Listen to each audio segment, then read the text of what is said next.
on his way. Devil is on his way. Devil is on his way, motherfucker. The devil gonna make you pay. Fall to your knees. Devil is on his way. Fall to your knees. Devil gonna make you pay.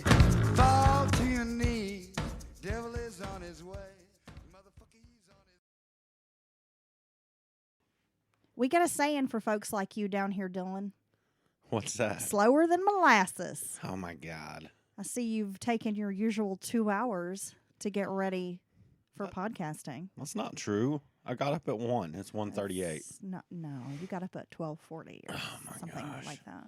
What? Hey guys, welcome back to Mountain Murders. I'm Heather, And I'm Dylan. and he's slow as molasses. Man, I'm just getting my shit together, bro. Yeah, well, you're gonna need a lot of time for that, I guess. Yeah. How you doing, Dylan? I'm doing shitty. You're doing okay. Yeah, it's my night's back. My night weekend's back from my long break, and that's the worst days. Working class problems. Nobody wants to hear that. How are you doing? Man, I am fucking good, Dylan. Damn. Not just good, I'm fucking good. Dang, you're on top of the world right now. I am. Real quick, before we get into today's business, I have a little business I'd like to talk about, and that is a brand new podcast I am bringing to all of y'all who might be interested. It's called Rednecks Rising Podcast, and we will be discussing all of the unique, rich cultural heritage and history of Appalachia. We'll be talking about progressive revolutionaries, people who are fighting the good fight out there in them hollers and backwoods. We're going to have interviews with so many fascinating folks from this region. It's going to be awesome. Oh, my God. Our social medias are up. You can find Rednecks Rising on all social media platforms. We're preparing a launch date, Dylan, for June 14th. I will be hosting along with my good friend Chelsea. She is a community organizer, very, very smart gal, and I am thrilled to be putting this podcast out for folks. Wow, it sounds like you're going to actually do it the right way. I'm excited to have someone who's going to contribute, if that's what you mean. Oh, yeah. Well, hey, everybody can't bring to the table what I do. It's true. Which is cigarettes and monsters. You've got that pizzazz. It's that panache. That sass. Right? It's the X factor. The special sauce. Let's be honest. Dylan, you are the special sauce. You can't learn that. You know what I mean? You either got it or you don't. That's true. You're like the it girl of But today. on a serious note, we are very excited about this new project here at Mountain Murders. And Heather and Chelsea, I've had the privilege of hearing a little bit of what they're talking about, working on. Seeing us in action as we organized a local event recently. Yep, she organized our community. Everybody was standing right in a straight line. So they're great community organizing. Yeah, okay, that was good. Yeah, right? so be on the lookout for Rednecks Rising. Dylan, you have some Mountain Murders business to discuss. Yeah, I'm going to try my best to get in on this podcast on an episode or two because labor rights, workers' rights, I think a lot of people miss how important... I was trying to seg into Mountain Murders, but okay. Yeah, I'm sorry. Keep on. That's fine. People forget, a lot of people don't realize how important the Appalachian region, coal country, and so a lot of the factories, the textiles, how important these people were in the labor rights movement. The Big reason time. we have the rights we have today that are being eroded as we speak. Child labor laws. Exactly. Lots of good stuff there. Okay. Okay, now can we talk about Mountain Murders? I guess. Now can we talk about our baby Dylan? I guess. It is our little, baby. Our little toddler. It's our baby. We love Okay. it. Okay, I would like to first thank today's sponsors. Yeah, Of Mountain Murders, who so graciously donated over at patreon.com/Mountain Murders Podcast. Woo! Got it. I would like to thank Sarah, Mandy, and Constance. And Eric. And Eric. Eric, thank you so much. Oh my gosh. Very exciting to It have is some very new exciting. patrons. Welcome to the fold. And of course, you can join us at patreon.com/Mountain Murders Podcast. Man, I must say we're almost have set a record there for patrons. And it is all because of everyone's, our incredible Yeah, listeners. I mean, you help keep the show alive. You really do. All right, Dylan. Today's case was suggested to me a long time ago. And I just like listeners to know that if you email us a case suggestion or you message me on Instagram and say, hey, I have a great case for you, I don't forget about you or your case. I have a running list. And when we can get to those cases, I'm so excited. This is a case that has been in the queue for, gosh, Dylan, probably like 2 years. Seriously. Well, and and I must say, I've never heard Heather say, "Oh, this person is goofy. This case is stupid." No, but I mean, really, shit. They're always great cases. You get real excited about, some great suggestions, especially when you don't know about the cases and you start digging into it. And she will eventually get to it. So we really do appreciate those suggestions. Yeah, this is one of those cases that I had never heard before. But once I started doing my research and diving in, wow, it has some twists and turns. Ooh, I'm ready to get twisted and turned. Are you ready? Yeah. We're going to be talking about Grundy, Virginia. Wow, what a great name. Grundy is located in the Appalachian Mountains at the tip of Virginia that jabs into Kentucky. It's only 13 miles east of West Virginia. I'm assuming this is what people call a tri-state area, Dylan. Oh, yeah, is there like three points come together right around there? I'm going to guess. I don't know. Since the 19th century, the area has relied mostly on coal mining. During the Great Depression, thousands of acres in Buchanan County land changed hands for next to nothing, with wealthy citizens and investors gaining mineral rights. This left most families in Buchanan dirt poor, with a few becoming some of the wealthiest in Virginia. Yeah, and that's the way it works. Classism, haves and have-nots. Well, they say what should happen is when the tide rises, all boats rise. But unfortunately, that's not how it works out. Well, we're seeing that today. Yes. Some of these poor boats are sinking. No, Some of us are barely hanging on to the lifeboat. Regular folks sinking, but them $500 million yachts is rising right up on top. Look, the Roses of the world have room for the Jacks. They're just selfish. Oh, okay. Titanic reference. Oh, yeah, there was room on that board for both of them. I'm sorry. There was. That's a good point. That's exactly what I'm saying. I don't understand why he floated off into the cold water. Because he was poor. The McGoughlins and the Streeters are founders and owners of United Coal Company, one of the largest privately owned coal companies in America. The shaft mines in Buchanan County are among the most dangerous in the United States. For the most part, Grundy's residents are hardworking, God-fearing people. Due to the stagnant economy, Appalachian School of Law and the Appalachian School of Pharmacy were opened in Grundy as part of a revitalization effort. Around 10.5% of the population lives well below the poverty line. So again, Dylan, it's definitely an area experiencing income inequality. We have the haves and the have-nots. Yeah, income inequality, wage stagnation, lacking opportunities, not a diversified economies. That really happens. We were talking just the other day. We were out in When Robinsonville. you have single income economies, it really creates a lot of problems. You get a lot of exploitation of workers, of the natural resources. Yep. We were out in Robbinsville, and it's way out there. I mean, it's out towards Murphy. There's just not a lot. It's beautiful. Some of the prettiest mountains in the Appalachians, I believe. Gorgeous area. A lot of people would know it for the Tail of the Dragon. Many motorcycle fiends love to come to the area and ride the Dragon because it is a curvy-ass road that heads from North Carolina into Tennessee. A lot of motorcycle accidents happen there. And it's also the hometown of Mr. Ronnie Millsap. Woo! Yeah, if you follow us on TikTok, then you'd know that. Yeah, but we were discussing there was one large factory. It's the only one in the Stanley area. Furniture. And, of course, you know me. I'm always like, I wonder what used to be at that abandoned factory, blah, blah, blah. Heather said, well, that was the Stanley Furniture Factory. And when it shut down, it devastated this local economy because there went 500 or 600 good jobs and never to return.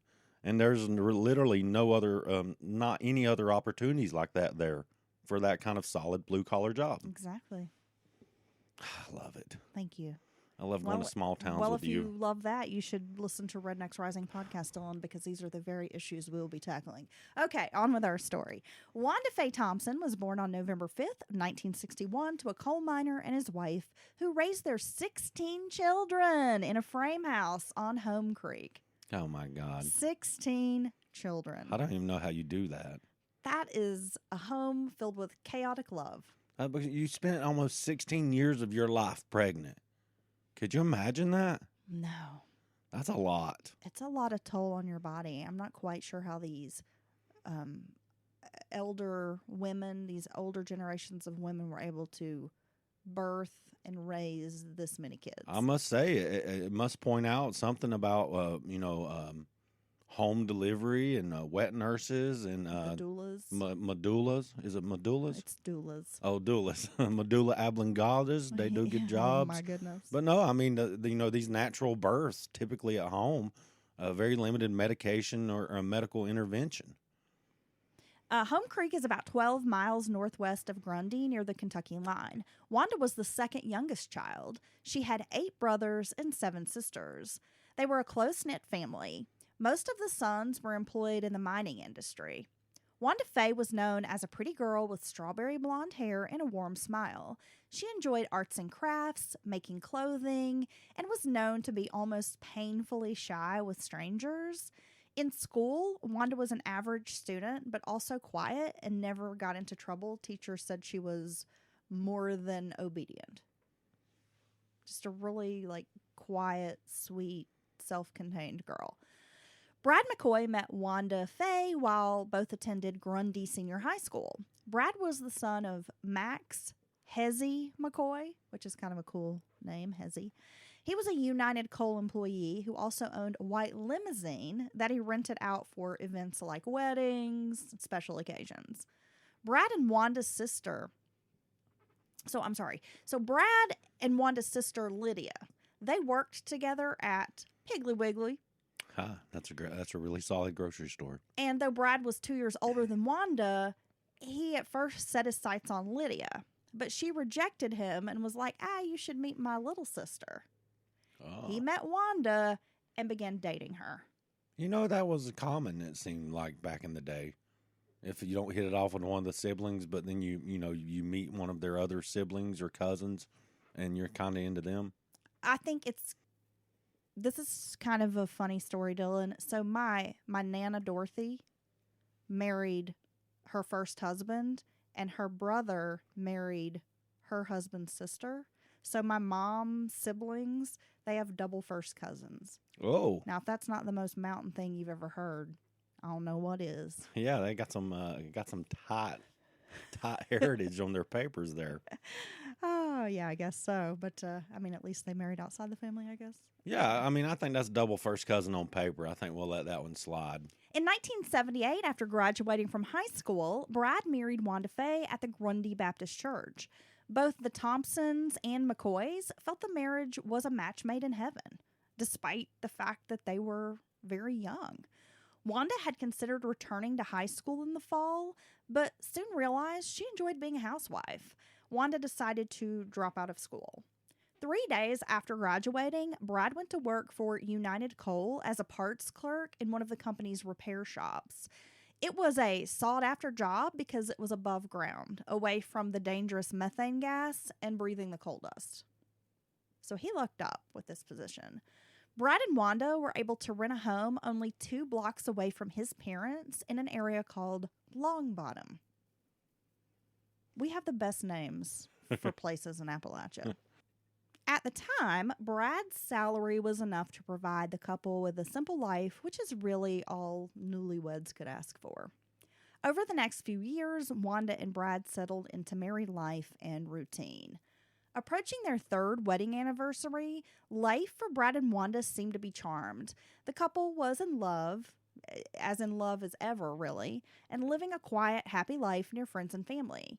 On Tuesday, March 10th of 1981, the couple spent the morning at home. Wanda was sewing and watching television while Brad read the newspaper. The pair were just hanging out a bit before he started his 3 to 11 shift at United Coal. So just kind of getting in some quality time together. Well, you can't blame them for that. In 3 to 11, that's a strange shift because in the middle of the day, they used to actually do that where I worked. And so, yeah, it makes sense. You're trying to maybe spend a little time, have lunch, because when he comes in, you're going to be, it's going to be late. It's like you don't even see each other when they're on second shift like that. It's true. It was still cold in Grundy, around 42 degrees, when Brad left home around 2 p.m. Because, again, this is early March. He planned to run some errands before beginning his shift at 3. Wanda did not like to be home alone, especially at night. Brad typically tried to call home during his evening shifts to check in on his wife. This particular evening was uneventful. Brad took a dinner break to eat the meal Wanda had prepared for him. Around 9 p.m., he took a coffee break and phoned his wife. She was watching BJ and the Bear on television. I remember that. Do or you? reruns of it, rather. I've never seen that show. The pair spent about 15 minutes chatting, mostly about how they plan to spend their expectant tax refund. It was a conversation like hundreds of others they'd had over the years. They're just your typical phone call. Nothing unusual. Just a regular day, right? Yeah. Regular night. Okay. After hanging up the phone, Wanda wrapped up in a homemade Afghan blanket and drank a Coca-Cola at some point. Brad left work around 11 p.m., eager to get home from a long shift. When he gets there, he noticed the front porch light was off, which was unusual because Wanda typically always left the light on when Brad was working second shift. By the time Brad made it into the home, it was around 11:10 p.m. He climbed the 10 steps to the front porch and he found the storm door unlocked. Wanda was a creature of habit and kept the door locked, typically. So here's the second thing that's just a little odd. It's not going to make you, totally suspicious of anything, but it's just in the back of one of those things you think about is like in the back of your brain. You register, Well, hey, I'm the same porch way. light's not on. You work night shifts quite a bit, and when you come home early in the morning, typically I've tried to leave the porch light on for you, and the Yup. door is always locked. I would never leave the door unlocked overnight, Right. and if that was the case, you would find that odd. Yeah, right? and then I come in their bedroom and you're all rolled up in all the covers and sheets and I can't get any of them. Like if I was to come in there and everything was just spread out like a normal human being and I could just get under the covers, I'd find that very odd. I'm sorry, I like to make myself a blanket burrito. Yeah, so yes, that would be things out of the ordinary. I'd look like a tornado or like a whirling dervish has made a nest in the bed. I get that. It's if I fine. could access the sheet, it would just be totally strange. No. This further raised Brad's concerns. The previous tenant had painted the front door the pane of glass, and Brad had scratched off a section, kind of making like a little peephole in the paint. He looked through into the living room and noticed the Afghan on the sofa, but no sign of his wife. Brad, goes inside, and once he's in the living room, the TV is on, but the lights are off, and the coffee table has been moved from its location in front of the sofa. Now, it's not been overturned. It just seems like it's been shifted a little bit of distance, a few inches maybe, just out of place. Just enough to notice. An empty Coke bottle was on the floor as if it had fallen off the table when it was moved. Sensing something was off and half expecting his wife to jump out and surprise him, Brad placed his lunch pail on the floor. He noticed a light was on in the spare bedroom and thought for a moment maybe Wanda was in there doing something. Brad found his young wife lying on her back on the floor, naked from her chest down except for a pair of blue striped socks. Her sweater and bra were pushed up around her neck. A pair of blue jeans were on the bed, and Wanda's underwear were hooked around her left ankle. A large pool of blood had poured out from Wanda's head, almost making like this big circle, like halo, like around the top of her head. Oh, my. Yeah. She appeared to have 2 stab wounds to the chest. Blood was still pouring out from underneath her sweater onto the floor. Damn. So what a scene to come upon as someone's husband. This poor man. Yeah, because this you get so much information from this scene. Obviously, she's been attacked. It would seem she's been sexually assaulted, right? Which there's just all these emotions that I wasn't here to protect her, all this, and I just couldn't imagine dealing with all that at once while you're still trying to figure out what's going on. And for all you know, the intruder or perpetrator may well be in the house. That's a great point, Dylan. And think about, no one wants this kind of brutal image No. engraved into their memory about their loved one. This would be the last image of your loved one. That's seared into your mind forever. Even when you try to just think of the good times and the happy, that's even going to make that memory more glaring. Devastating. Not sure if the killer or killers were still inside the house, Brad didn't touch his wife. He looked around quickly, then called his father. He told Hezzy, "Daddy, come quick. Wanda's been raped or killed." He turned on the porch light and then went outside to wait for his father. Feeling shockwaves, then panic, Brad couldn't wait any longer. He quickly took off toward his father's house, running, and arrived just as his father was pulling out of the garage. Hezzy went back inside for a gun, and realizing his son had not called the sheriff's office, he did so, and that call was logged at 11:21 p.m. Once back at the house, Hezzy took one look at Wanda and told his son she was dead. The father and son went back to the front porch, and deputies arrived about 11:25 p.m. So just within minutes of being called, there were deputies on the scene. Deputy Coleman entered the house and found Wanda in the bedroom. Her head was nearly severed from the body due to a deep, gaping hole in her neck that had likely severed an artery. Grundy Police Chief 28-year-old Randy Jackson showed up on the scene, noting at that time it was 11:31 p.m. Realizing how fresh this crime scene was, the officers wondered if perhaps the killer was still in the house. They secured the home, telling Hezzy and Brad to wait down at Hezzy's house, at the father's home. A patrolman was sent to pick up Dr. Thomas McDonald, a family physician and medical examiner who lived only a few blocks away. Next, the Virginia State Police were called in. An officer was dispatched to Hezzy's house to speak with Brad. As in any murder case, the husband is always a suspect. Well, and this is one of those classic situations for that very thing.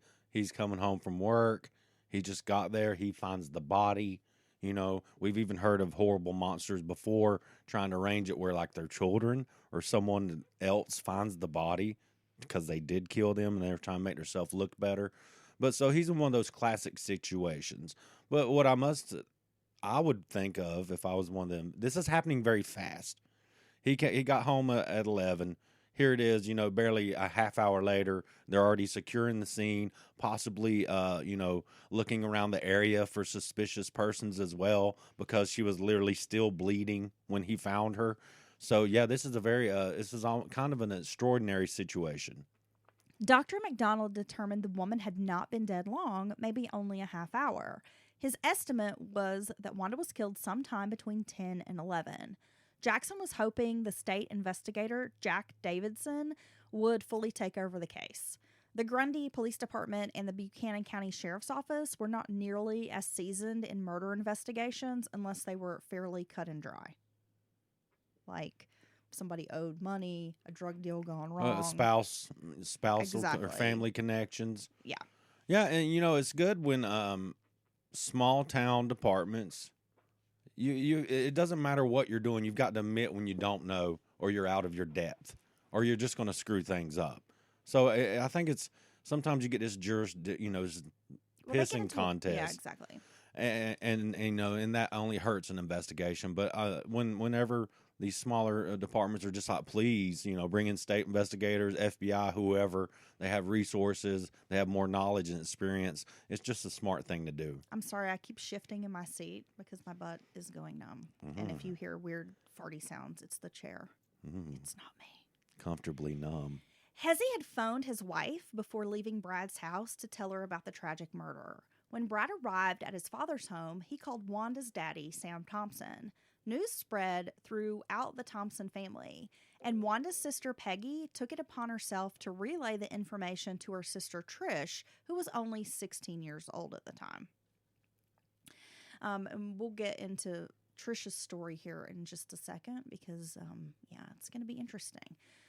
So Trish and her husband Roger Coleman were frequent visitors to Wanda and Brad's home. Trish was considered Wanda's closest sister in age, and they were like best friends. So the night Wanda was killed, the Colemans were living with Roger's grandmother in a house atop Dave's Branch, a mountainside community less than 2 miles away from where Wanda McCoy was murdered. One of the first things that Davidson, who is that state agent, did was speak to Brad McCoy. He verified with United Coal, the hours that Brad had worked, and it even asked Brad if he would be willing to take a polygraph, which he agreed to. However, the polygraph exam would take nearly 2 weeks to administer. Oh, to get him in there and get it done? Yeah. Okay. Davidson didn't feel Brad was a suspect, though, and cleared him fairly soon after the meeting. Brad was so upset that by the following evening, his parents had to take him to a local hospital where he was sedated. Well, yeah, I mean, how could, if you didn't do it, that would be a very normal reaction. It's just how bad, how bad a shock you get from the situation. Well, and dealing with this heavy grief. Yeah. Well, yeah, like I said. Find your wife, she's been brutally murdered. And then police are looking at you like you could have been involved. I mean, it's easy to see how someone could be experiencing a range of emotions, like a total roller coaster with this. I would lose it. I don't think I could. I couldn't carry on if I found you especially in a situation like this. I don't think I could make it. Good. No, well, seriously. You shouldn't be able to live if living is without me, Dylan. Wait. I'm just kidding. Would you just move on right quick? Like, no. Would you be at karaoke the next week? No, I would never. Oh my God. I'd be singing one of your songs. Yeah. This is David Allen Coe in memory of my husband, Dylan Packer. That's right. Investigators combed over the McCoy home for evidence. Inside the home, investigators thought they might be able to find clues to reveal what happened to Wanda. On the outside screen door, a latent fingerprint was lifted. On the front door molding, just over 3 feet from the door, was a pry mark. It supported the medical examiner's belief that Wanda had been dragged into the bedroom where she was discovered. There was a small blood stain on the living room floor and marks suggesting a pattern that something was indeed dragged through it. Blood spatter was also found on a white lampshade in the hallway near the bedroom and on the wall in the living room. Wanda also had defensive wounds to her hands. With nothing much amiss at the home, save for that Coke bottle on the floor and the coffee table that had been moved, it appeared that perhaps Wanda had let her killer or killers inside. Oh, so no obvious signs of breaking into the house or coming through a window or anything like that. Right. In the bedroom where Wanda was found, the massive amount of blood suggested the cut to her throat happened there. Due to the way Wanda's arms were over her head in the direction of the bedroom door, Davidson believed she was dragged by her feet into the room. He also thought she never regained consciousness, Dylan, because there was no blood on her hands, which would have been an instinctual response to grab the throat wound. Yeah. Right? I could see that. Wanda's hands also held a black substance from, which Davidson felt like was coal dust. Wow. Like this black kind of thick material, right? So, something that you typically wouldn't have on your hands when it's late at night and you're lounging around bed. Right. And so again, he thought this had to come from her killer or killers. The same black substance was also detected on her sweater and both of her upper thighs. At 9:30 a.m. on Wednesday, March 11th, Wanda's hands were wrapped in plastic bags to protect them from contamination, and her body was taken to Roanoke for autopsy. The following day, Thursday, March 12th, at 8:30 a.m., the autopsy began by Dr. David Oxley. Dr. Oxley found that Wanda had died from a wound to the throat 4 inches deep. The wound had severed her right carotid artery, her jugular vein, and larynx.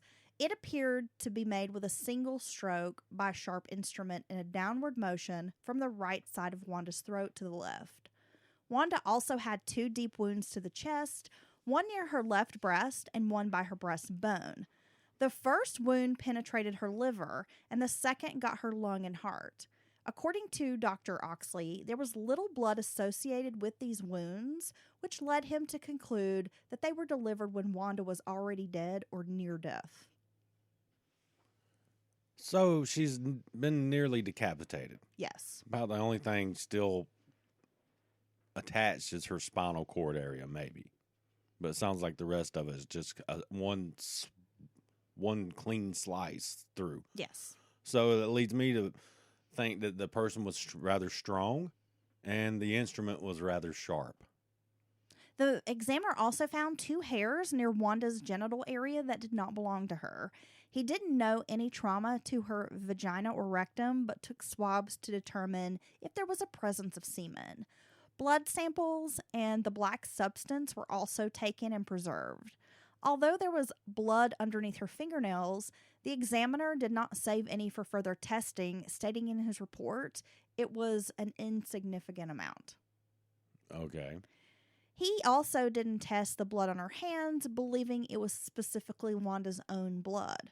Dr. Oxley's report also did not mention the defensive wounds on her hands, which Jack Davidson had noted in his report, or that she had a large bruise on her upper right arm that was noticeable in the autopsy photos. So, not to discredit Dr. Oxley, Well, I was going to say but he's it doing a pretty good job. sounds like perhaps there were some things missed. Yeah, I was going to say they're doing a pretty good job. Sounds like, they preserved the scene and getting as much information as they can until the last couple of sentences there, where these seem like a pretty important things that are being overlooked here. Well, perhaps, just playing the devil's advocate, this was the early 80s, and forensic science has come a long way. And I think maybe autopsy, medical examiners, coroners now understand the importance of documenting these details that maybe at this time they thought, well, the bruise on her thigh is not really a big deal, or the bruise on her arm, and didn't write it down in their report. But maybe now people know to document these things a bit more. Well, yeah, and what may be an insignificant amount of something, a sample now, very well, and 5 years from now could be the thing that break the case open as the forensics advances and gets better. Exactly, but at the time they likely weren't thinking about this. It was on Saturday, March 14th, a funeral service was held for Wanda McCoy at Big Rock Free Will Baptist Church, where she had attended Sunday school as a child. The minister, who was only 3 years before the one who had married the McCoys, he was joined by 2 other ministers from her home church to conduct the service. Wanda was buried at Mountain Valley Memorial Park. Wanda's death cast a dark shadow over Grundy. Residents were stunned and grief-stricken over the girl's murder. Wanda was a good girl who didn't deserve this. And though Grundy was no stranger to violence, it didn't happen to church-going girls like Wanda McCoy. Many residents showed up to pay their respects to the Thompson and McCoy families. By Monday, March 16th, the medical examiner's analysis did test positive for sperm. At the time, forensics were limited and the tests relied solely on blood type information. It was determined the secretor was a type B. Brad McCoy was type A. And I should mention that he admitted that he and Wanda had sex at least 48 hours before she was killed. The anal swab came back inconclusive. So only 10 to 13% of the population was type B. So investigators thought this was a bit of a win. Yeah, so good information. However, the black material present at the crime scene was not determined to be coal dust at all, Dylan, but came back as an organic soil and plant material. Oh, interesting. It didn't match anything found in or near the McCoy home. Again, Agent Davidson was sure it was brought in by her killer or killers. On their clothing or on their hands or something. Yes. Brad was cleared as a suspect, noting he didn't have scratches or wounds that might have been left if Wanda had been fighting for her life. He had no bloodstains or tears on his clothing. What Brad did provide to investigators was valuable bits of information. Now get this, Dylan. Months before her murder, Wanda had been receiving obscene phone calls. Oh, no. Recent visitors to the home included Wanda's sister Trish and Brad's co-worker Junior Stevenson. Brad told investigators that Wanda was afraid to be alone at night, typically keeping the doors locked and bolted. She would never let a stranger into the house. Besides Brad and Hezzy McCoy, the only other men who'd been inside their home was Junior, her brother-in-law, or former brother-in-law, a guy named Danny Ray Stiltner, and Trish's husband, Roger Coleman. When Junior Stevenson was interviewed, he told officers he had been so tired when he had gotten off work the afternoon of Wanda's murder, His wife she basically had to help him into the house. Okay. Like he was just like almost falling asleep at the wheel kind of thing. He had gone into the house and immediately went to sleep on the family sofa and slept there till the next morning. Stevenson then got up for work, and his wife verified his alibi. That like he came right in, went to sleep, and did not move the entire night. Right. She probably saw him multiple times before she went to bed, that kind of thing. Wanda's mother, Marie, and her sister, Peggy, who had once been married to Danny Stiltner, believed he had been the one making the nuisance calls to Wanda. It was rumored that Danny felt Wanda had been responsible for the breakup of his marriage to Peggy. He wasn't interviewed by police for nearly 2 weeks after the murder. Okay. When Stiltner was finally questioned, he told investigators he had been with his mother and father on the evening of Wanda's murder. He also denied the allegations that he had been the one calling Wanda. During the interview, Stiltner told Davidson that when he was married to Peggy, Roger Coleman came to their house often and brought liquor. He also did not blame Wanda for the marital issues, but instead thought Roger was responsible for their troubles. He described Roger Coleman as crazy and also voiced his opinion that Roger was also probably guilty of murder. Okay. Well, he has a lot to say there. So this takes investigators by surprise, clearly. Now let's talk about Roger Coleman. Roger Keith Coleman was born November 1st of 1958 to William and Mary Coleman at Fort Gordon, Georgia. His father was a career serviceman, and 8 months after Roger was born, he transferred to Germany. Roger and his mother moved back to Grundy to live with William's parents. After only 4 months, Mary moved out, leaving baby Roger to be raised by his grandparents, George and Garnett Coleman, until she remarried. Mary then moved to Michigan and sent for her son. Mary raised Roger for 3 years until he was 6 years old. She then sent him back to his grandparents in Grundy. So by 1972, George and Garnett officially adopted their grandson. William remarried and didn't seem too interested in raising his son either. Roger Lee, the boy's uncle, lived in a trailer by his parents' home and became a bit of a role model to young Roger. Though he was 16 years older, Roger looked up to Roger Lee and considered him a best friend. Roger and Roger Lee. When Roger was 13, he was caught with a friend making obscene phone calls to young girls. He had never been in trouble before, and a social worker recommended psychiatric treatment, including counseling, which he did go to counseling. By 1979, George had passed away, and his wife 3 years later. Roger Lee's son, along with his wife and baby, lived in the old McCoy home place after his parents passed.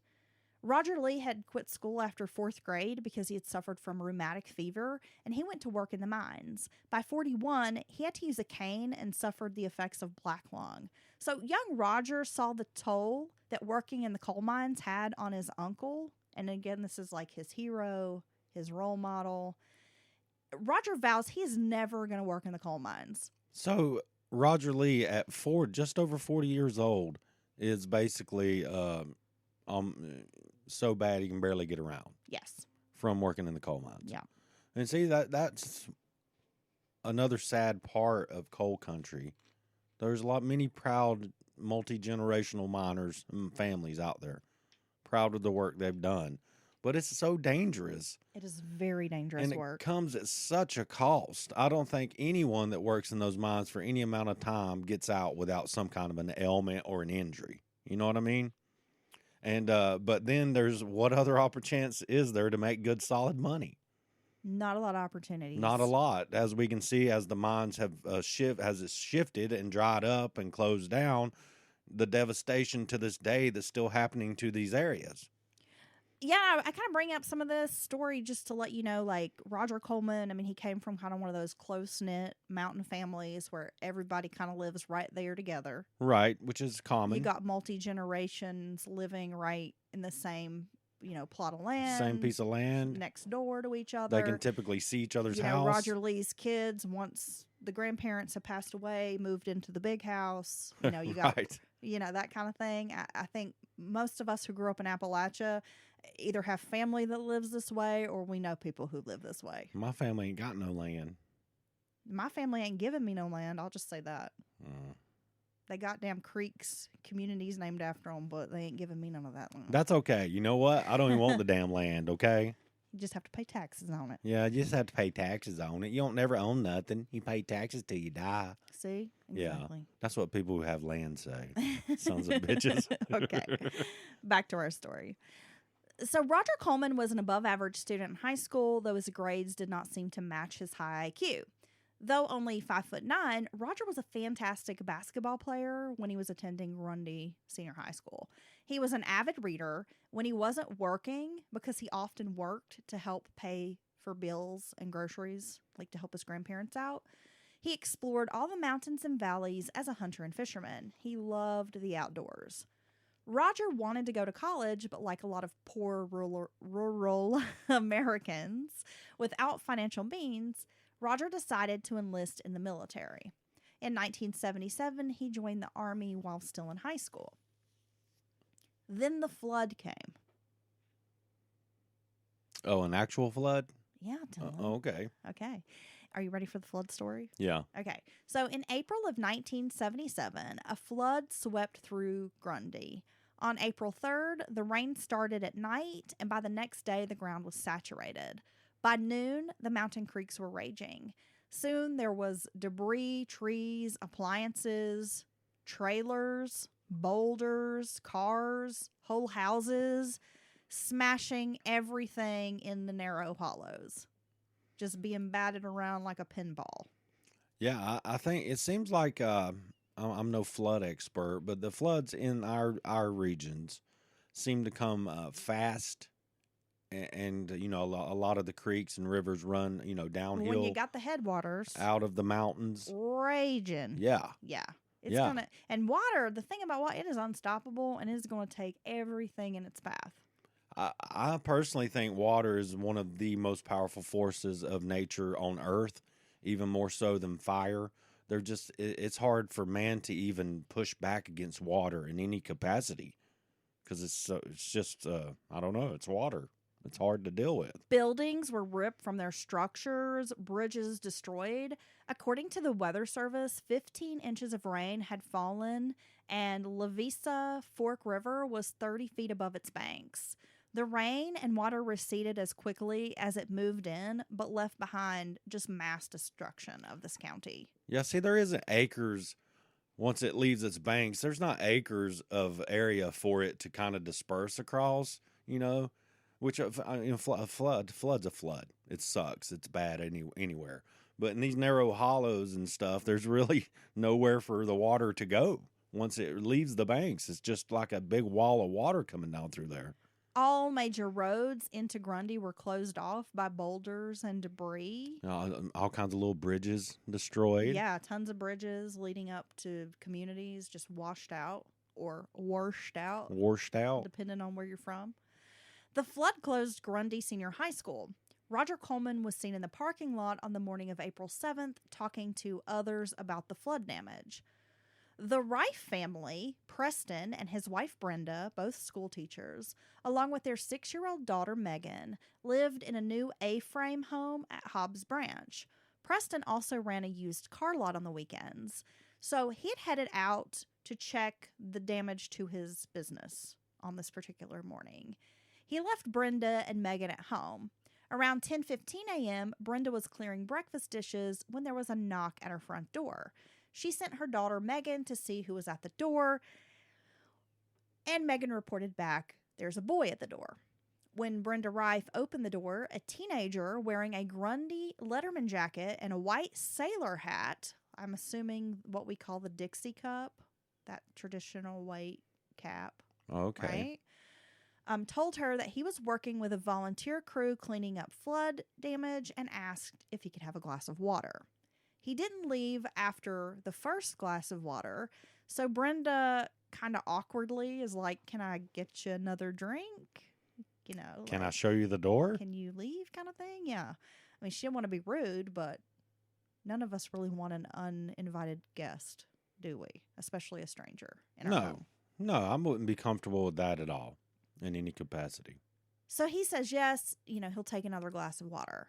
As Brenda is returning from the kitchen with another glass of water, the young man removed a pistol from the pocket of his jacket. He then ordered Brenda to tape her young daughter to a chair with a roll of adhesive tape that he produced from his pocket. At gunpoint, he ordered Brenda on a tour of the home, then upstairs to the bedroom, where he demanded she remove her clothing. She refused.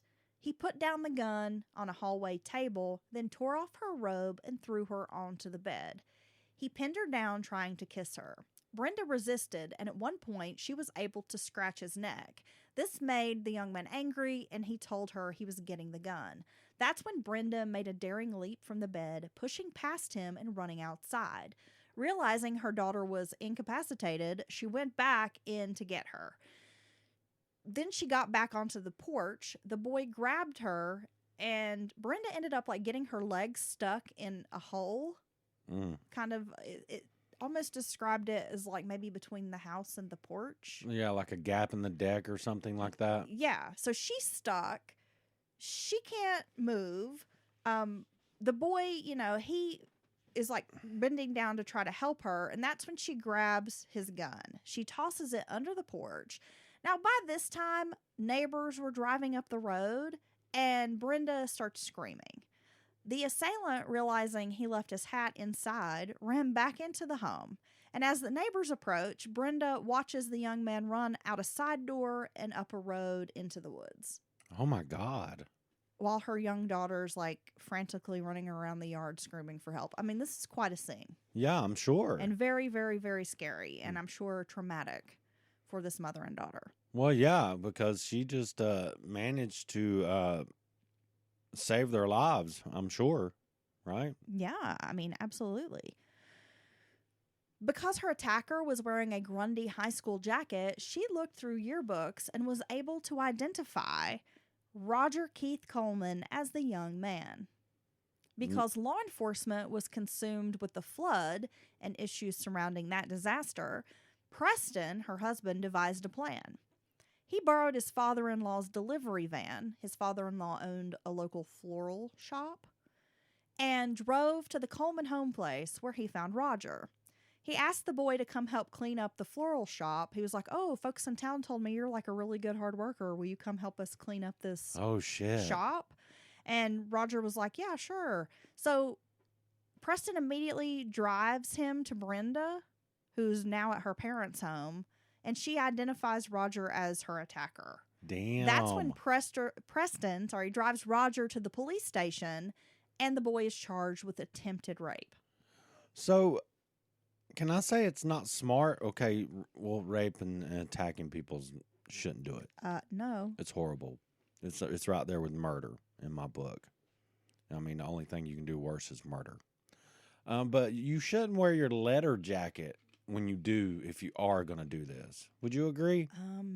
Yeah, I would say that's probably not the smartest move. Right. Right. It's just leave behind your driver's license. Well, let's be honest. It sounded like almost like Keystone Cops kind of thing, like this bungling assailant who is scary, very scary. The fact he brought tape with him and had a gun. These are very scary things. Yeah, premeditated. He's totally premeditated. He has something, even if he's stupid. He has something in mind, but he was bungling, and he obviously is not very smart. So I think that's apparent. Brenda's father, Mr. Fleener, was town mayor at the time. So Roger was subsequently tried and found guilty by a jury. He was given 3 years in prison. He wasn't allowed to join the military.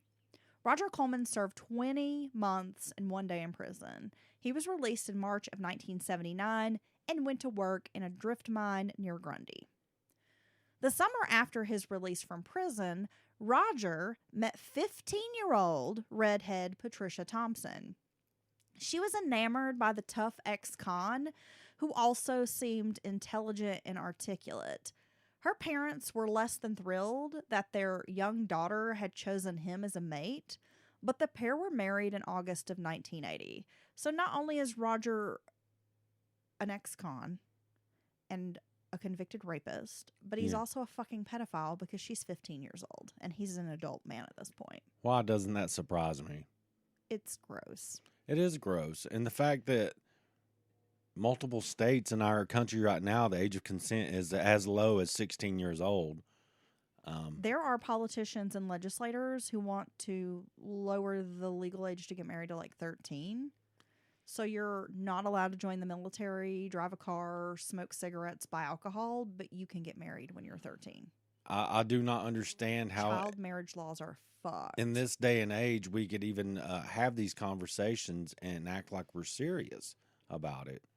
And it's so tricky with the age of consent. It changes by state. And I don't know.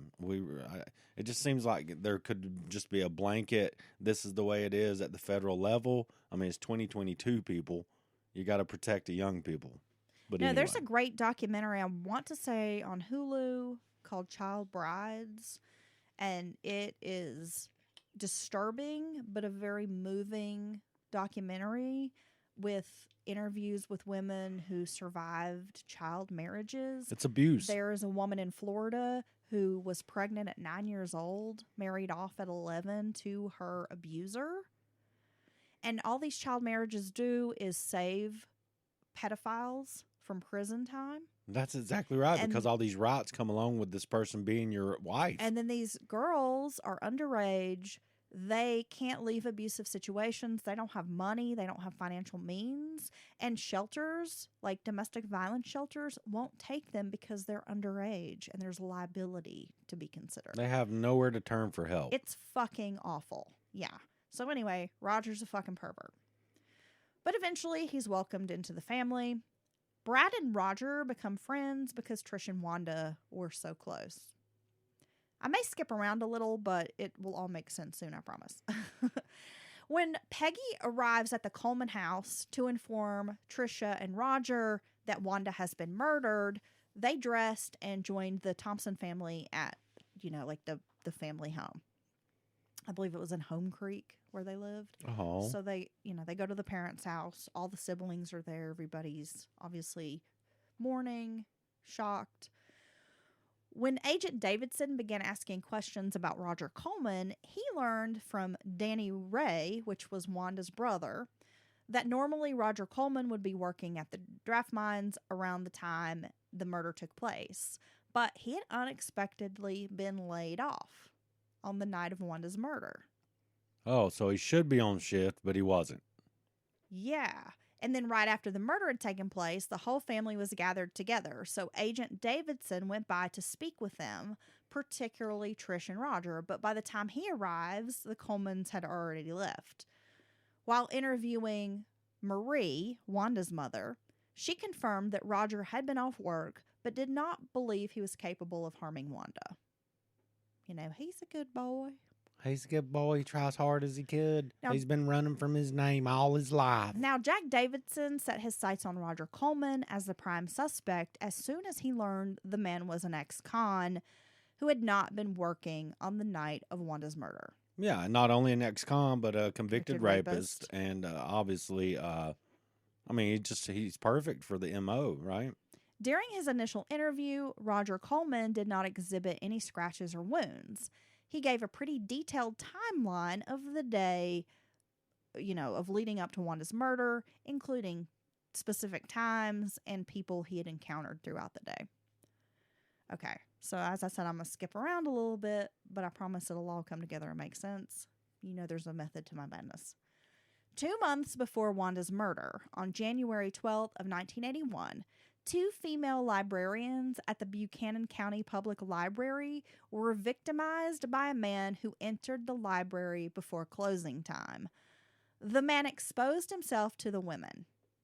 Now, it was cold at the time and snow was falling, so the women were the only ones in the building at the time, these 2 librarians. The perpetrator masturbated, then ejaculated across the circulation desk before running out the door. God, he must have had it. He must have had it primed. What a weirdo! That's very deviant behavior, don't you think? Flashing, Yeah, it's the super exposing gross. yourself, and then I don't know if I could keep from kicking this guy in his junk. if I saw that happening, honestly. I would hope I have a pair of heavy boots on. I know this is a very horrifying experience for a lot of women, but the one time that I witnessed something like this, You've seen this? I just started laughing at the guy. Okay. And he was like embarrassed and like left. Whoa, was you in? Whoa, I gotta hear it. I gotta hear this. Dylan, this kind of shit happens way more than you would even believe. Well, it's like we've discussed when we're talking with our Discord family, and you can say something about a woman having some kind of a whatever situation with men. It's like every woman on there, even from gay to straight to whatever, have had some shitty piece of shit man do some creepy shit to her or around her. Every single one. And it makes me fucking wonder how in the world do women have to deal with this shit? I don't know, but you need to be calling out your brethren, Dylan, because it's some fucking bullshit. Okay, so I've experienced something similar to this more than once.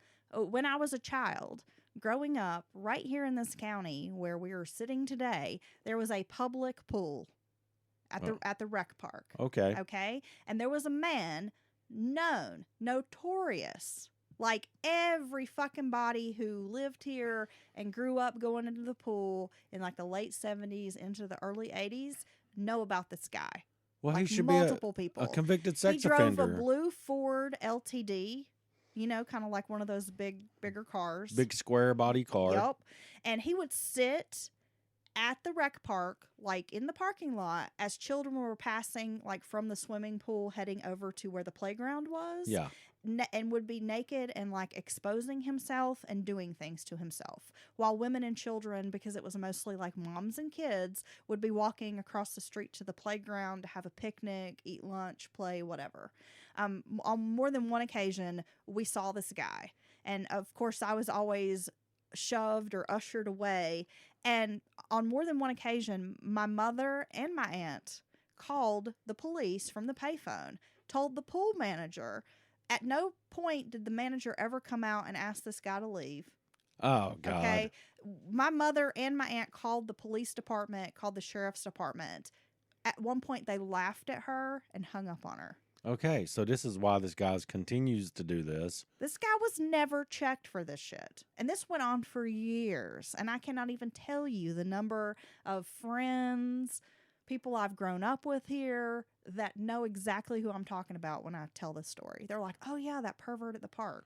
What the fuck, dude? I would kick that guy's ass. I would bust his windshield out. That's disgusting. So this went on for years, right? Okay. My second, I guess, experience with this, I was at Myrtle Beach, y'all. Hey, Dustin. It was spring break. I was at Myrtle Beach with my friend and her mother. We were probably 19. We were in college, but her mom, was like, hey, let's go to the beach. It was kind of one of those last minute trips. Right. So kind of last minute, we drive down to the beach for a couple of days.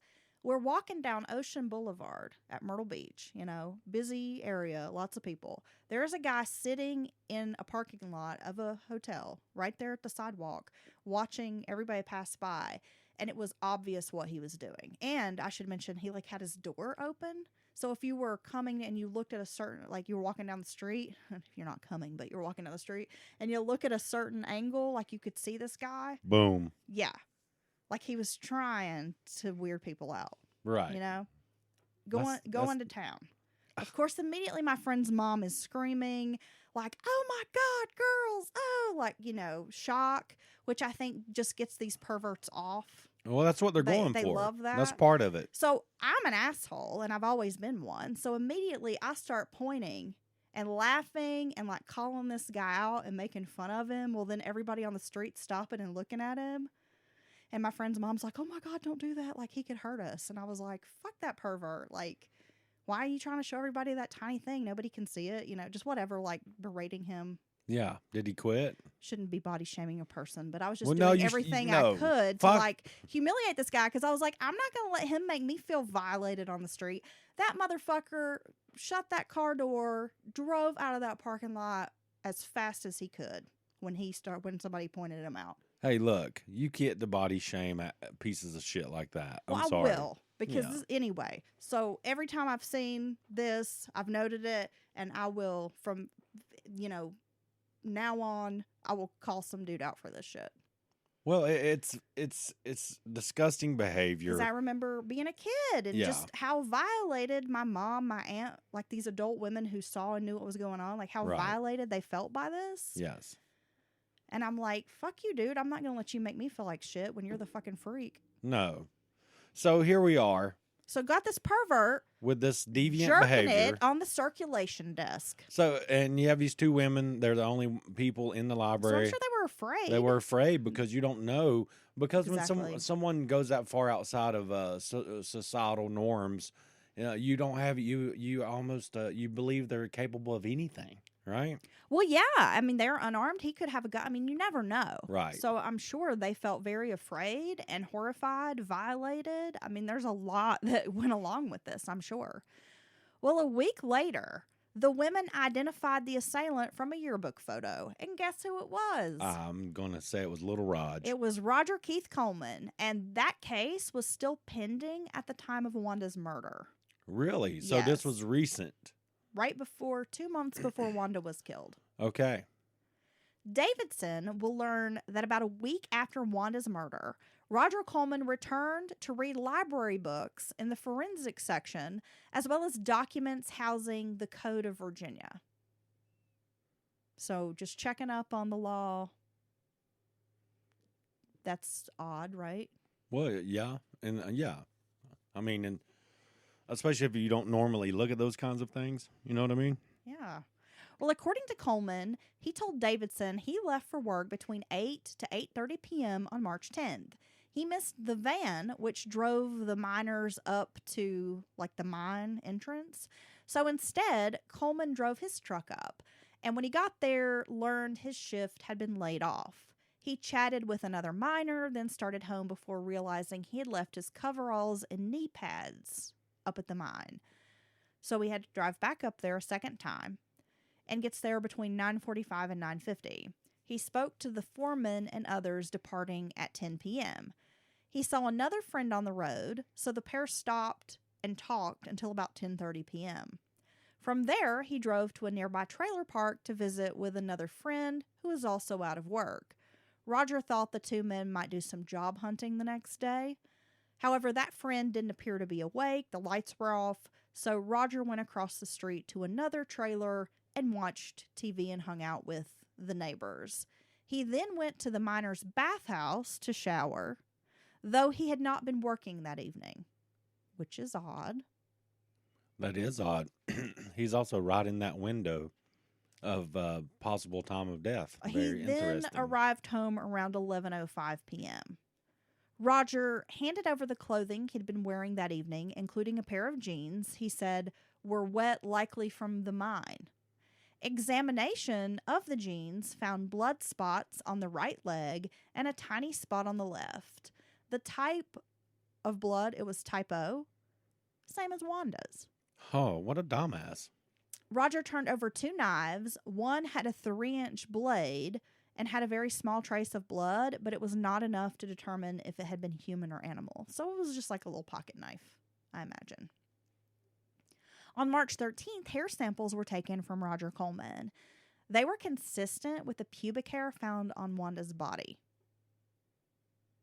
So got some stuff mounting here, and it's cold evidence. That's a mountain of evidence. Oh, Roger's an idiot, and he's a piece of shit. Can I say that? Is that premature? Well, apparently he's pretty premature with Well, I his was shit gonna on the circulation desk. So. Yeah, it just had to be called the circulation desk. Coleman's alibi was investigated, and though not bad, it had discrepancies. The discrepancies were looking worse to detectives than having no alibi at all. The discrepancies in his story Yeah.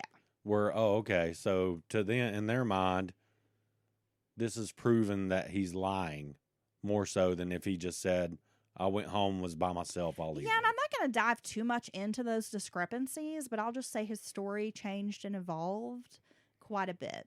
Well, yeah. From, I just went home to, oh no, I forgot I took a bath at this bathhouse. You're trying oh, too I hard. went to hang out with these neighbors. Oh, yeah, I forgot about that.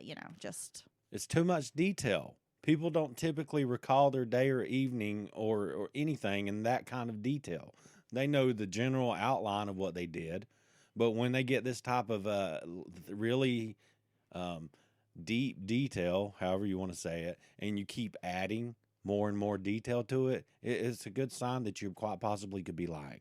His grandmother told investigators that Roger had arrived home as the news was going off, which was much later than his wife Tricia had claimed. She said he got home around 11:05 p.m., which is the time Roger said he arrived home.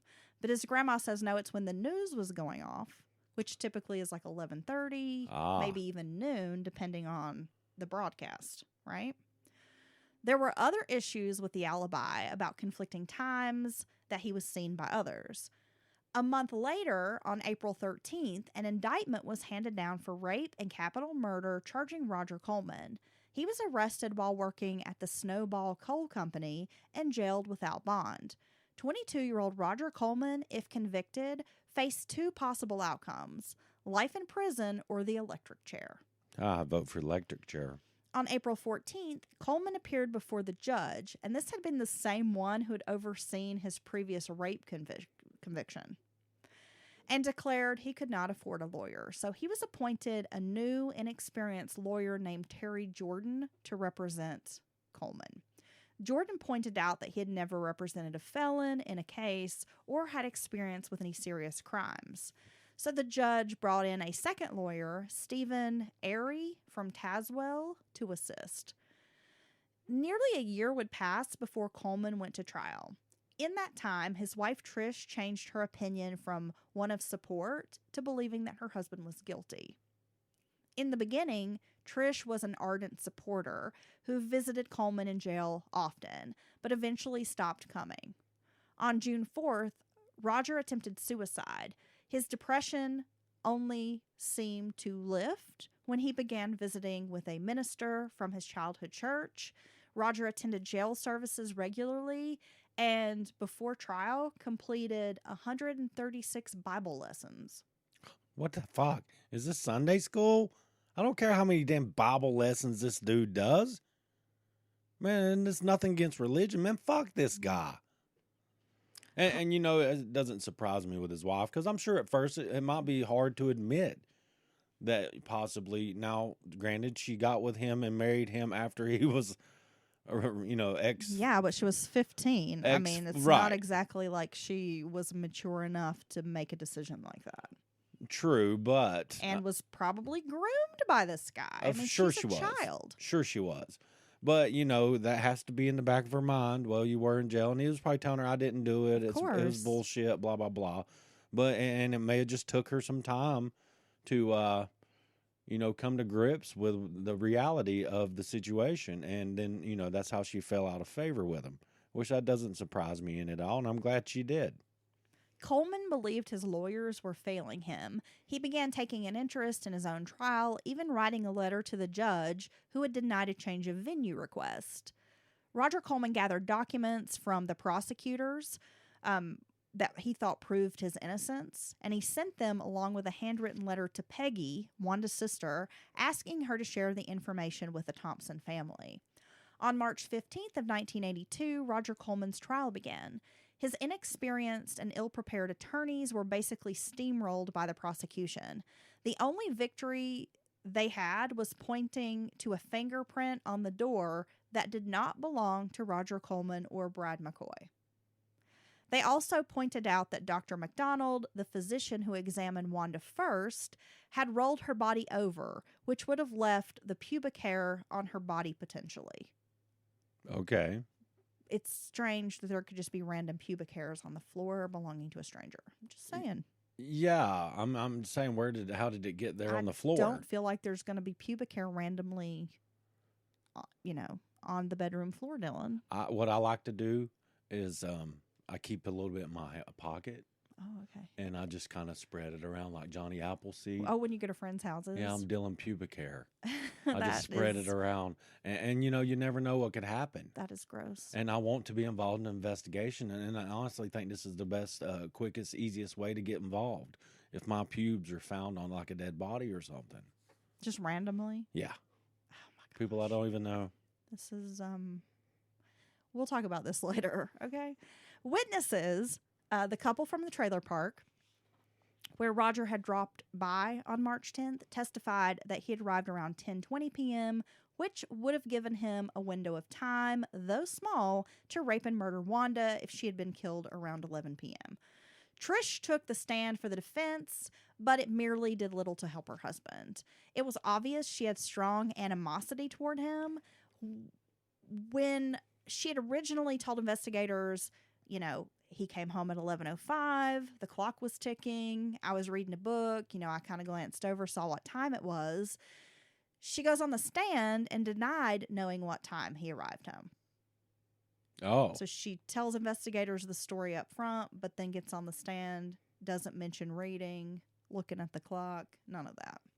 His grandmother took the stand to say he had arrived home at 11:05, but that was not her original statement to police because she had told police he got home when the news was going off the air. Yeah, which it had to be at least 11:30 or so. Right. She had originally told police Roger had been drinking and acting nervously when he arrived home, but on the stand changed her story to say Roger was sober and didn't appear to be nervous at all. See, I mean, I don't understand why, and I know things can change, and it could be without having being dishonest, but in the heat of the moment, that's typically what I'm going to believe over when you've thought about it for months. Or, Roger's had a chance to talk to you and say, oh, you're the only one that can help me, blah, blah, blah, whatever shit. But in the heat of the moment, I think you're going to tell a closer version to the truth. Because why in the world would you say these things that are most people would see as inflammatory or incriminating? Oh, he's drinking. He was acting nervous. No, he didn't get home at 11. He got home more like 11:30, knowing very well, you might not know that, but knowing that is in the exact window of if he had committed this crime. So I just don't understand why in the world you would say these types of statements, but then later be like, oh, I was wrong. It's just stupid to me. The state's final witness was a jailhouse informant named Roger Matney. Matney claimed while they were together in the Buchanan County Jail, Roger Coleman admitted he and another man were in Wanda's home on the night of the murder. He claimed that Roger was there when Brad called at 9 p.m. and that the other man attacked Wanda with a knife. Then the two men raped her. Matney, however, had been sentenced to 4 years for an earlier charge, but seemed to have gotten out early for making this deal, like as far as his testimony. Oh, yeah. So, is that a credible witness? Well, it's hard with the jailhouse snitch thing. Because you never know, and they do typically are seeking some kind of a lighter sentence or some kind of help in their case because they're all going to have a case, pending. Yeah, I mean, I'm not an attorney, but I always feel like it never really quite works out when you bring in a jailhouse snitch because they don't seem that credible, especially if they're getting a deal. But I must say, I've heard the testimony, the recorded testimony of a couple of the people in these situations, and I believe them. Right. That they're telling the truth. I get that. Even when they're trying to discredit them for, saying these very things on cross-examination, I'm like, wow, I believe this guy. That seems believable. Right. So, I guess I also don't understand how that's not considered hearsay. You know what I mean? I know. I don't know. It's kind of a weird place for a gray area because you're right. I have heard people that do sound reliable, but at the same time, it almost seems like you should have other witnesses in your case. Well, do you know what I'm saying? It seems like it's only doesn't seem strong enough evidence to really bring to court. It seems like a special provision just for the jailhouse snitch, because if you take someone else who's coming in on the stand and saying what someone else told them, they're just going to be like it's hearsay, and they're not going to give it any weight at all. So it's pretty strange. I don't know. It's weird for me. But anyway, so at the time, Matney was called in as a witness. Get this, Dylan. He had pending charges for beating another inmate and forcing him to perform oral sex. Oh, wow. Upstanding person. So again, I don't know if this guy's a credible witness. I mean, And that was the charges that the jailhouse snitch was facing. yeah. Well, he sounds like a really nice guy. On March 18th of 1982, Roger Coleman took the witness stand. He managed to stay cool and collected on the stand throughout the prosecution's questioning. He denied murdering Wanda. He also admitted he had only discussed the case with other inmates, but not specifically Roger Matney, and they were only details that he had learned from his wife and relatives, like things he had heard about the case. So nothing about what he did or didn't do. Right, it was all just like rumor, what people in the community are saying, what Wanda and the family and friends have heard from police, but that he specifically hadn't admitted anything and was only discussing what was being said about him. I don't believe Roger. I think he's a piece of shit. When explaining the blood droplets, the type O blood droplets on his pants, Coleman claimed they might have come from his cat if the cat had scratched someone else. Oh, okay. It makes total sense. Trish Coleman was then called in as a rebuttal witness to say she had never seen their cat scratch anyone. I thought I was just about to make a joke, and that's literally what she came and refuted the evidence. Yeah, like, by the way, that cat's been declawed. That cat is the sweetest thing. She ain't never scratched nobody. I cannot see her transferring anyone else's DNA over to his pants. As a matter of fact, this cat doesn't even have claws. It don't even have paws. It can't. This cat is pawless. It's a rescue. We found it under the trailer next door, and I just got to say I love it. But she can't nub you. I mean, it's not going to break the skin. It's soft. Kitty Soft Paws. Kitty Soft Paws. That's the cat's name. How'd you know? After the defense rested, it took jurors less than 5 hours to find him guilty, and this included taking an hour and 20-minute dinner break. Yeah, good. Roger Coleman was found guilty of rape and murder. For the rape charge, he would get a life sentence. However, the murder charge would be a capital one, and a separate hearing would be held. The next day, jurors heard testimony from Brenda Rife, who had been attacked by Roger 5 years earlier. 2 ministers also took the stand to describe the religious conversion made by Roger and that his life should be spared. The jurors ultimately returned a verdict of death. The judge was opposed to the death penalty and never handed down a death sentence before.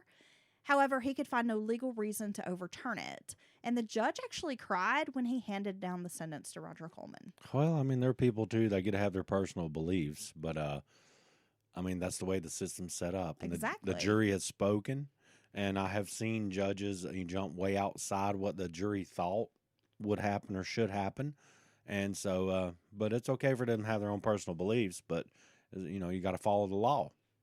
After an evaluation, Roger Coleman was sent to the Mecklenburg Penitentiary, which is the Bradley Brothers episode that we just covered. They escaped from this prison. Oh, yeah. Remember? Yes, they did. Trish divorced Roger while he was in prison shortly after the sentencing. The death appeal that he sent in was actually rejected by the state Supreme Court in 1983. He filed again in 1988, but was once again denied. The court did grant his request for permission to have a PCR DNA testing performed on evidence from the crime scene.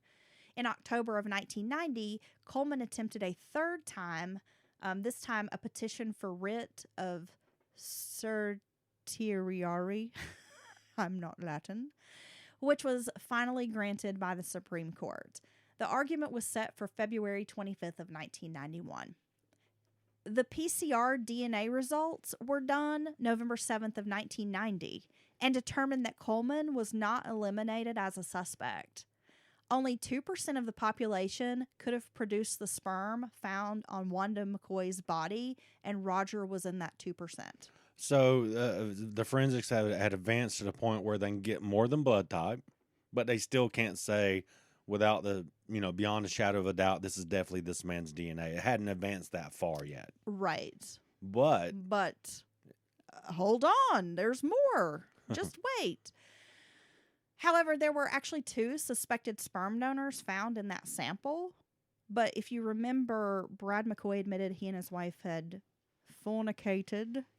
What, They 2 had days made previously? love at least sometime in the 2-day window before she was killed. And that would be in the window to where quite likely you could still have traces of your said fluid in the vaginal area. Is that I right? thought you were going to say still some spooge in there. God, no. I'm trying to have a little bit of class here. I don't know. Are and, you? and you're classless. Can't help it.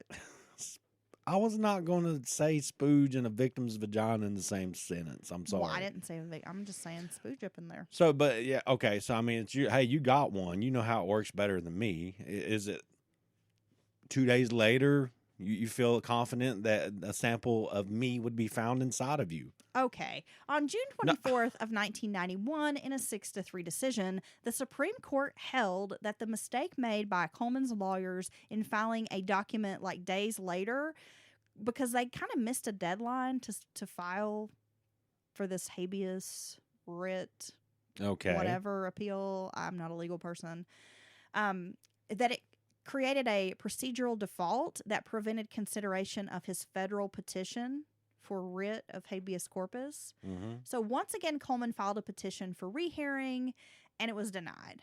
But then in October of 1991, his attorneys filed his second state habeas corpus petition in Buchanan County, and the attorneys filed for motions of discovery and a request for an evidentiary hearing based on new evidence that Coleman was not Wanda's killer. However, this motion was dismissed, and the Commonwealth filed a motion to dismiss or whatever, and in December, that motion was granted, so it ended up being dismissed again.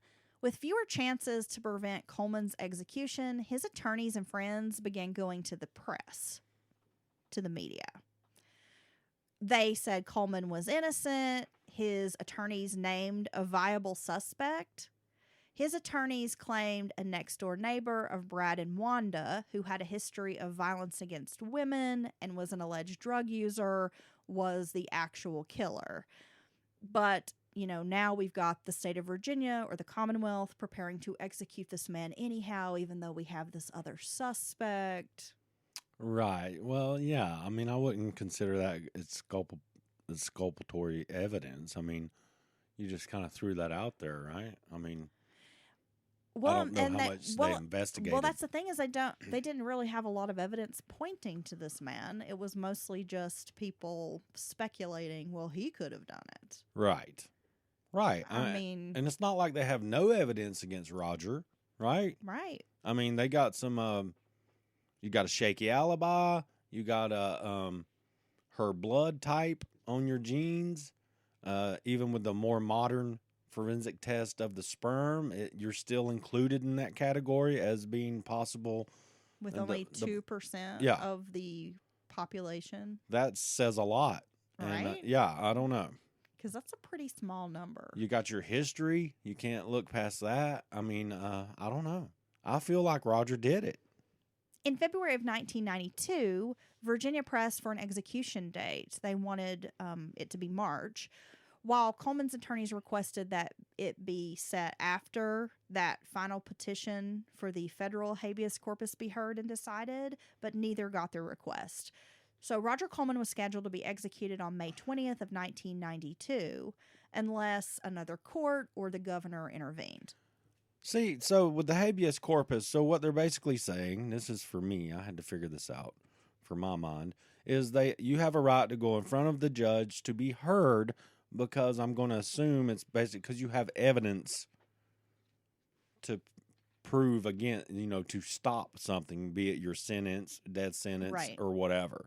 And so it would seem that multiple judges and courts felt like there was not any considerable new evidence of any type. Therefore, they didn't grant him the habeas corpus to appear in front of court. That's a great way to explain it, Dylan, because like I said, just when I get into talking about the legal mumbo-jumbo, it kind of makes my brain melt. I can't keep track of exactly what's what, but that's basically they're saying we have new evidence or more information about old evidence that is going to change or could possibly change the original decision of guilty. Right.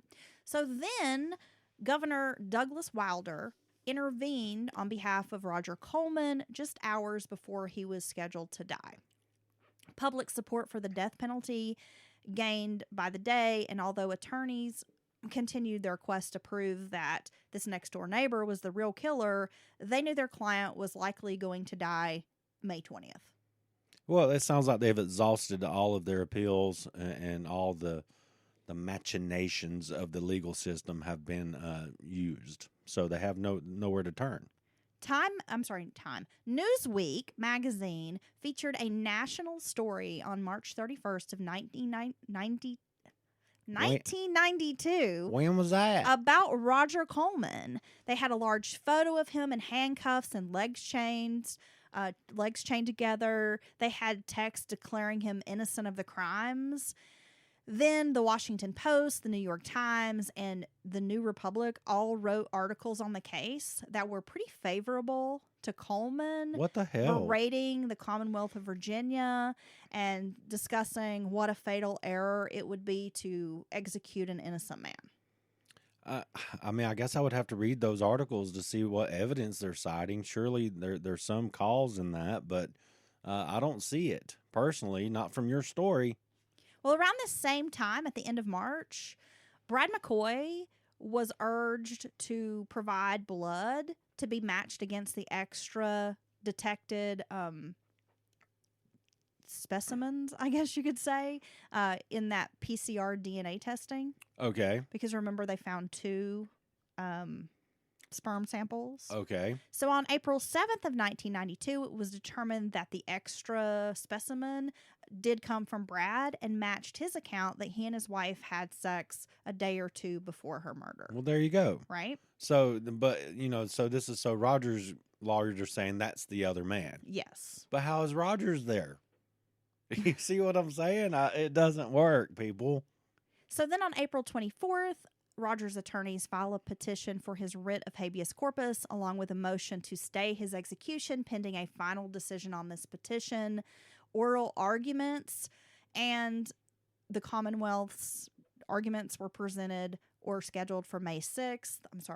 Then on the 1st, he was moved from Mecklenburg to Greensville prison in a death watch cell only steps away from the electric chair. Shortly after he was transferred, that's when Time magazine sent a writer and photographer to Greensville to interview and photograph Coleman. So it was in an issue of Time that debuted May 11th on a Monday that Roger Coleman on the cover hits newsstands. It was the first time in 32 years that Time had devoted its cover to a condemned man. So he's getting all kinds of media support and sympathy from journalists and these publications. So this is still in the early 90s? This is 92. Yeah, so I don't recall personally because I was still fairly young and may not be pondering such things. But do you recall there, well, you're even younger than me, was there kind of a national discussion about capital punishment rather? I think this is really this why when the discussion maybe came a bit more to the forefront. Yeah. I think it's kind of one of those issues that maybe people had feelings about for a while, but then really started voicing them at this time. I recall there were more activists speaking out about the death penalty. And I think it's a time when folks were starting to realize that there had been a lot of folks executed who were actually innocent. Well, that's because, you had some... Because of the advancements in DNA and right. forensics, yeah. And you had quite a few people, and oftentimes people of color, who were, the only witnesses or evidence against them were eyewitnesses swearing to whatever. And but so I'm thinking it must have been a national conversation at this point for Time to not only devote their cover to this condemned man, but to the very issue of capital punishment. I keep saying corporal punishment, but I do recall the Executioner song came out somewhere around this time, if I'm not mistaken, with Tommy Lee Jones as the guy in Texas. You're talking about the Norman Mailer book? Maybe. I forget his name. There's a movie? Yeah. Okay. Yeah, famously the guy wanted to, everybody was fighting for his right to die or not die, and he wanted to just be put to death because, he wanted to pay for his crimes. He even famously offered to buy the bullets because it was by firing squad. So, yeah, I think this was a big deal back then. Okay. So the petition for writ of habeas corpus was denied, and on Thursday, March 14th, there was a press conference held in Richmond, and they set up a phone line so that Coleman could participate in this conference, and it brought out a ton of journalists, reporters from all over. Then that night, Dylan, via a remote feed, Roger Coleman appeared on Larry King Live. Wow, I was off by a decade. That came out in '82. Okay, well, whatever. Oh, so yeah, this is like a frenzy. Like, this is crazy. And then people started taking up this calls. By Friday, the governor's office was being flooded with phone calls, mail, people begging for Coleman to be given clemency. Even the Pope at the time, John Paul II, and Mother Teresa made public pleas See, this for his life to be spared. International media outlets turned up not only in Richmond, but in Grundy, Dylan. Media from as far away as France, Japan. well, see, I'm sorry. This seems really fatty to me, if you will, like a fad, or everyone jumping on some kind of a Oh bandwagon. my God, it's almost like what happens every day on social media. Because what evidence are you using to support your such strong feelings to save this man? Show me the evidence that overturns or would sway a jury to go the other direction, because I don't see it. I don't. This does happen nowadays. It happens in the 24-hour cycles instead of 12-month cycles like it used to, and it is like you have no evidence or any kind of truly convincing, Compelling information at all to support why you so passionately feel this way about this issue. And I don't get it, because this guy, given his record, given the evidence, given the trial, I don't know how you think he's so innocent. I don't get it. Well, the governor was still trying to make a decision, reviewing the case, figuring things out. And on Monday, May 18th, a memorial service was held for Wanda in Grundy by Brad and Wanda's family. Around 10 a.m., Coleman's lawyers learned from the governor's office that he was not going to be granting Coleman clemency. So, after some weeks of back and forth arguments, arrangements were made for Coleman to take a lie detector test. His attorneys wanted to use their own expert and asked for 7 to 10 day postponement window in this execution. Yeah. The governor agreed to the lie detector test, but insisted that it be administered by the state of Virginia or the state police the day of Coleman's execution. Oh, wow. So that evening, guards had been assigned to Coleman, were changed for a new crew and assigned to watch over him and then escort him to the electric chair. He was taken to Richmond on Wednesday the 20th, just before 6 a.m. for this lie detector test.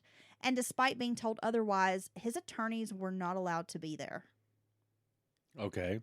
Coleman broke down in tears when the electrodes were first attached, and then he had to be given a break because of this. Oh, for the lie detector test? Yeah, because he'd gotten all upset. Well, yeah, crying. because he's imagining getting electrocuted. So by the time the test was finished, Coleman was returned to Greensville. They alerted the press. And around noon, his legal team got the results that Coleman had failed the lie detector test. And then that story was picked up by media. Well, look, I got to be honest. I can't imagine. Well, for one, I'm surprised he hadn't had a lie detector test up to this point after all this time, which is kind of a strange procedure to get one after you've been convicted, I guess. Yeah. But in this emotional state of mind, and given the different parameters that the lie detector test picks up on, breathing, heartbeat, all that, blood circulation, whatever, I don't think you could take one even if you were innocent and pass it in this, because you're about to be put to death. You feel me? You see what I'm saying? Because you're all to hell.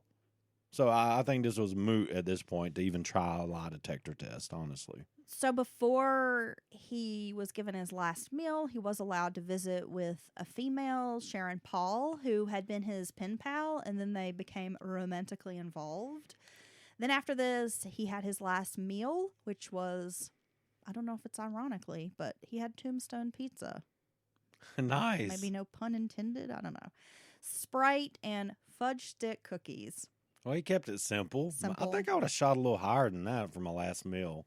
So he was strapped into the electric chair, and his final words were, quote, "An innocent man is going to be murdered tonight. When my innocence is proven, I hope Americans will realize the injustice of the death penalty, as all other civilized countries have. My last words are for the woman I love. Love is eternal. My love for you will last forever. I love you, Sharon." So he was 33 years old, and at this point, he had spent over 10 years on death row. He was actually the first Virginia inmate executed in 1992, but the 17th person to die that year in the U.S. Okay. from the death penalty. So no one from Wanda's family went to the execution except for Brad. He went to Greensville with his brother, but he was not allowed to go into the chamber to witness the execution. And he later told reporters, he'd waited for 11 years to get justice for Wanda. Why in the world did they not let him? I thought he would be a shoo-in for it. He would, he was like, I waited 11 years to get justice for Wanda. It was really important for me to be here. Coleman's body was cremated and his ashes were scattered in the mountains around Grundy. So this story has a couple more twists here, okay? So Coleman's case was often cited by death penalty opponents. And one of the resources I used today was called May God Have Mercy, which was published in 1992. It was written by a lawyer from Chicago named John C. Tucker. And this writer believed that Coleman was innocent of the crime. Maybe I should dig into this and see what they're all talking about because I don't know. But wait. So in 2000, there was a Georgia case, Ellis Wayne Felker, who had been executed in 1996, but the post-execution DNA testing done 4 years later in an attempt to prove his guilt or innocence for the murder he was alleged to have committed. It was a group called Centurion Ministries that joined with the Washington Post and some other publications to have the DNA evidence from the McCoy-Coleman case reexamined. So in 2002, the Supreme Court of Virginia declined the request, leading the Centurion group to appeal to the governor, Mark Warner, at the time. And I believe we've talked about the Centurion group before in that Butch Pratt case, I believe. Anywho, on January 5th of 2006, Virginia Governor Warner ordered the retesting of Coleman's DNA evidence. So he was, hoping that there wouldn't be any accusations of corruption or anything like that. So the governor sent it out to a forensic science group in Toronto, Canada. And it was only a week later that the lab reported that Roger Keith Coleman's DNA matched the semen that was recovered from Wanda's body with no exclusions. Thank you very much. Furthermore, there was only a 1 in 19 million chance of a random match. So this conclusively confirmed that Roger Coleman had killed Wanda McCoy. Okay. And what about all those people, all those journalists and all those pundits and all that shit? Well, all of these opponents who had hoped these tests would finally clear Coleman were obviously very disappointed and angry because not only did they support this man, but it was also harming others who might be the cause. Yeah, who might be, considered guilty when they were actually innocent. So his lawyers, of course, family and friends, everybody was super devastated by the results.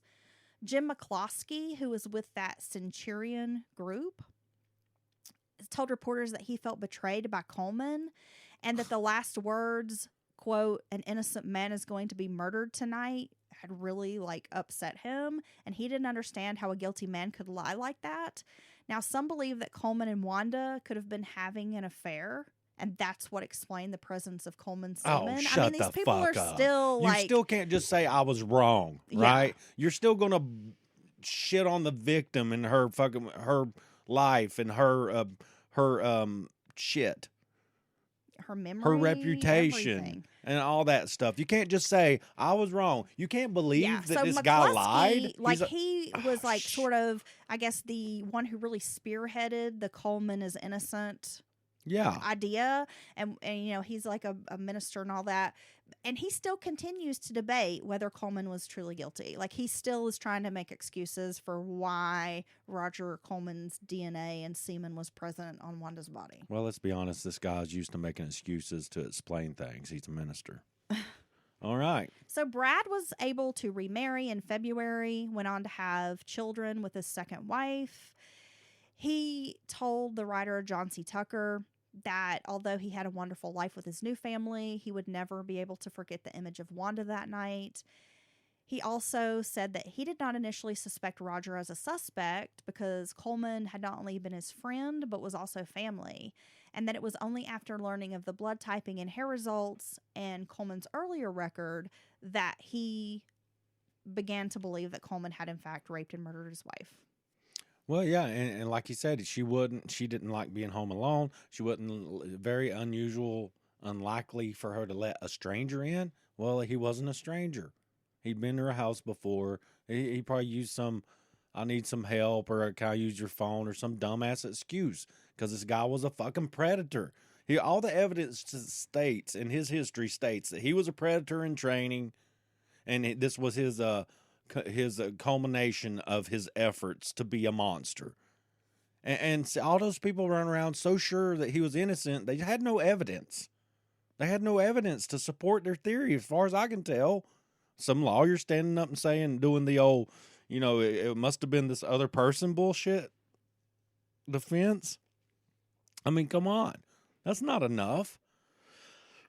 Now, the story has, it's a pretty, I guess, interesting twist and turn that he was able to get so many supporters and really just snow so many people into believing that he was innocent. Well, yeah. It doesn't, nowadays it's even worse. People get these deep convictions on every single issue, and a lot of times they can't explain why or prove to you why they believe that way. They just do. Just do. It's just my gut feeling. It's just my gut feeling. But like, you got to poop. Just go poop and be done with it. Well, Wanda's parents passed away in the 2000s, and they're buried next to her at the Mountain Valley Memorial Park. Oh, that's sad. This has been the case of Wanda. Again, the John C. Tucker book, May God Have Mercy on Your Soul, I believe is what it was called, was my main resource for this story, but I also read some newspaper articles from that time and found some of those old published articles from Newsweek and Time magazine. Yeah, it's pretty interesting. Can I say something before we leave? Sure. I would like to thank someone. Okay? Okay. One of our new patrons, Constance. Oh, thanks. Constance. Girl, you know what you done did. Yeah, we appreciate it. Yep, she sent Heather a little care package. It was very thoughtful, and, it really means a lot, Dylan, when we have our listeners reach out and say, I want to send you something. Yes. I have a gift for you. Gosh, that really brightens my day. We really appreciate that. Yeah, we've gotten some of the sweet. coolest stuff, some of the coolest things, and it just shows that how much people really like listening, and we love to hear those stories. Thank you so much. I know this was another lengthy episode. Maybe I'll get us a short one soon. No, screw that. Again, thanks for listening. You can always drop us an email, mountainmurderspodcast@gmail.com, and find us on social media. I will be posting some pictures of Wanda and Roger on Instagram if you would like to check that out. We will be back on Wednesday with a midweek episode. Thank you.